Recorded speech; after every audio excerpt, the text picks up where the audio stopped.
Hi guys, Janitor PNP from Healthcare Heart here. Today is a little introduction about ADHD. It's from a magazine actually,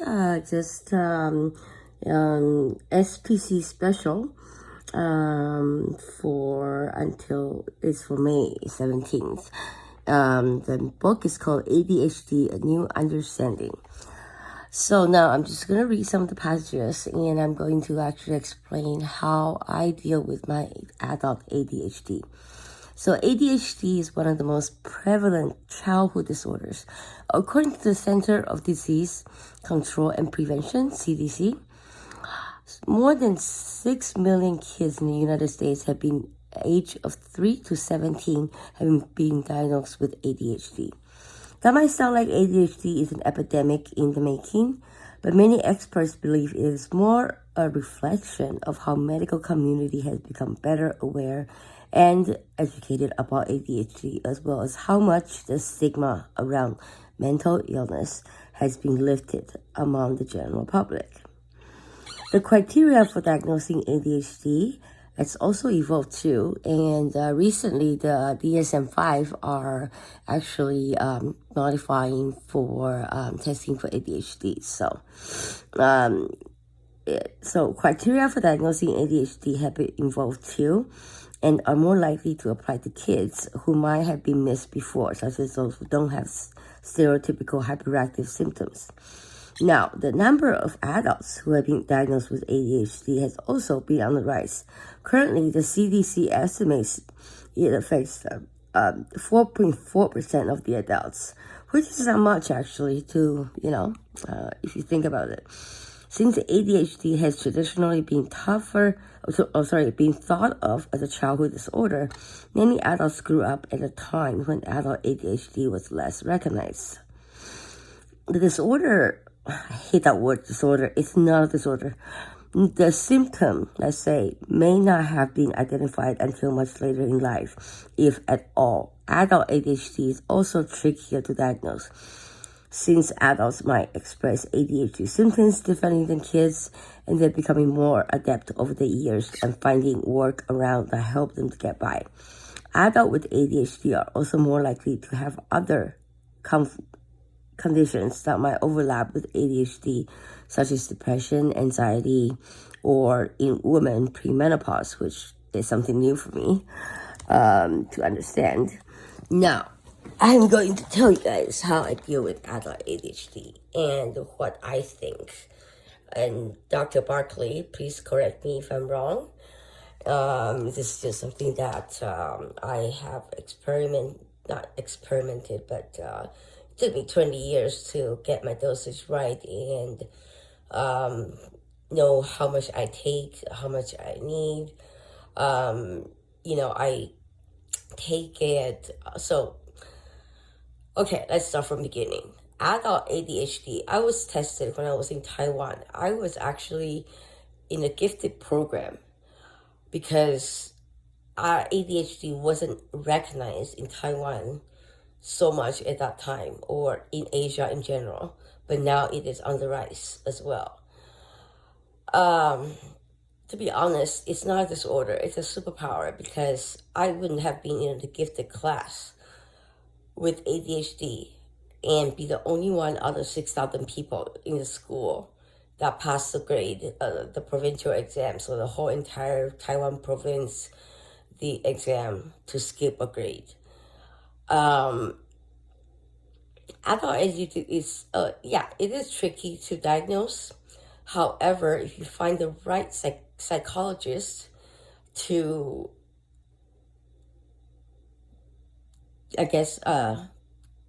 give the test or administer the test, you will find that it's very, very useful to actually have a psychiatrist to talk to, not to prescribe just medication, but to talk about CBT and how you can improve and use your superpowers to make it a superpower. So we have hyperactivity, we have inattentiveness, and we have impulsiveness. All those are stigmas that people think oh, if you take Ritalin or methylphenidate, which they don't know the word, if you take Ritalin, it's not good for you. Blah blah blah. That's BS. I'm sorry, but for me, I started seeing a psychiatrist when I was at McGill University when I was 18, 17 actually. Before that, my parents never gave me medication for ADHD, which I'm very thankful because child or kid or kids does not have an option or the understanding, the level of understanding in terms of the medication's effect on them. And most of the kids, when they grow up, they change medications again and again to get it right. And I personally oppose kids to be on medication because their brain is still growing up until 20 years old. If you start pumping drugs in kids, it's not going to work. They're going to grow up thinking, oh yeah, I have a mental illness. I have a disorder. It's not a disorder. And Dr. Barkley, please stop saying disorder. If you're pro ADHD, again, please stop saying the disorder. Sorry, yeah, my tooth chipped because I was chewing on ice. Sorry about that.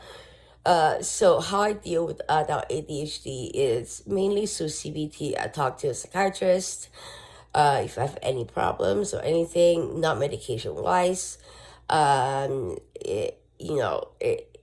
It helps to integrate everything. I think the biggest superpower for ADHD it's the photographic memory as well as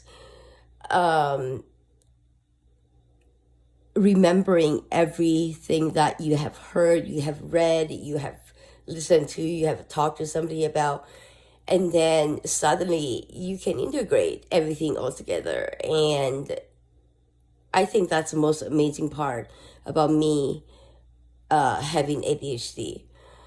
I didn't start taking methylphenidate until I was 18 years old after talking to a psychiatrist and after doing the proper ADHD testing. I'm a pharmacy tech, so and I have actually tried all the medication, most of the medication, short release, long release, Adderall, which I took 1 week of Adderall, which is pure amphetamine, 1 week in 1 day, and I fell asleep. Like, it just doesn't work for me. So I can say, because I'm a pharmacy tech, I'm from a pharmacy and doctor's family, and I have knowledge of the medication very well. Beware of Vyvanse. Beware of any prodrugs like Vyvanse and bifenton. Bifenton is essentially, it is methylphenidate, but it is similar to Vyvanse, which gave me the worst side effect. So no, I've never, my doctor, gave me 1 day of Vyvanse. I couldn't do it. I was crying. I was up and down. I couldn't focus. It really has to do with medication as well. Some people can survive without medication. They can wake up, they can function without medication when they have ADHD. For me personally, I need my methylphenidate or else I can't function. My brain doesn't work. It just doesn't. So in the end, I, after trying, Adderall, Concerta, bifenton and everything, went back to regular methylphenidate, which started in about 1892, I think. Correct me if I'm wrong. It's the oldest medication, and I don't take the Novartis brand of Ritalin because I'm allergic to the non-medicinal ingredients that they put in there. So I take PMS, methylphenidate, which is pure methylphenidate, and that's the only one I can take. So I just want to say, maybe you guys can learn something from this video, and I will keep posting, and I will keep reading, researching, and teach everybody how to survive as having an adult ADHD. Contact me. Feel free to contact me if you want to. We can talk about it. We can talk about your history of ADHD. I can see how I can help, because my medication, 25 years, has been now extremely stable for the past 15 years.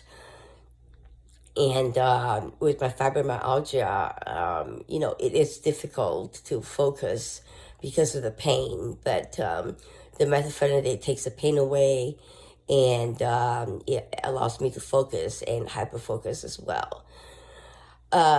So I do have high tolerance, and so my doctor can't give me more than 120 milligram per day, because it will be flagged by the government, probably, saying that the dosage is too high, whatever. So, I have to survive on only 120 milligrams, which is really not enough, because I should really be taking at least 270 or 270 milligrams per day. But anyways, I hope you guys learned a little bit something from this, and I will keep posting, and keep watching my YouTube channel and LinkedIn profile. Talk to you guys soon. Bye-bye.